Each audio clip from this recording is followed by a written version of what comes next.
So guys, I'm doing this over again because the mic sucked last time. So real quick, I'm going to doc, I don't know, is this a muscle problem? Is this a nerve problem?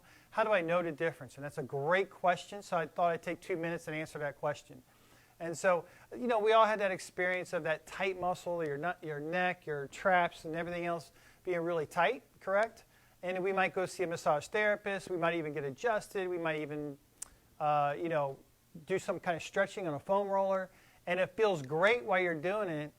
But then if it comes right back, then you know it really wasn't a muscle problem.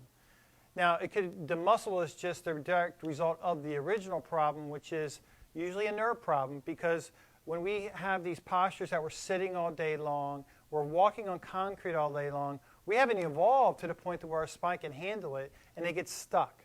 That stuckness is called more like a fixation. Kind of like a pickle jar. If you ever had to open a pickle jar or a ketchup, you know, it's really tight, and you're working it, and eventually it just kind of pops loose. Very similar. Kind of, that's my analogy. You can't massage that tightness out. You can't massage that tightness of that lid out. You got to literally get it moving properly. So you got to put a little bit of force in there and get that joint moving again. Just like our spine, you know, when you're sitting there at a computer for a third of our life, 33% of our life is spent at work, and your spine is getting molded in that position, we got to do things to loosen up that joint. And if we loosen up that joint, we're taking pressure off that nerve. And we take pressure off that nerve, guess what? Your brain, your nervous system controls every single cell, tissue, and organ in your body. It's huge. It's like brushing your teeth. You need it. You have to have it. It's like drinking water. We cannot live without our nervous system being at its optimum peak performance.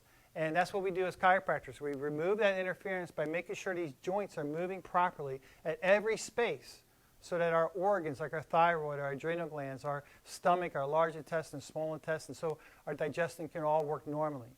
Now, we as chiropractors don't treat digestion, but we do help the nerves work better. So guess what? People's digestion a lot of times get better. Our immune systems improve. Our outlook improves because when you feel bad, you feel bad, you know, physically, mentally, spiritually, and everything else. And so just wanted to go over that real quick tidbit, the difference between a muscle and a nerve.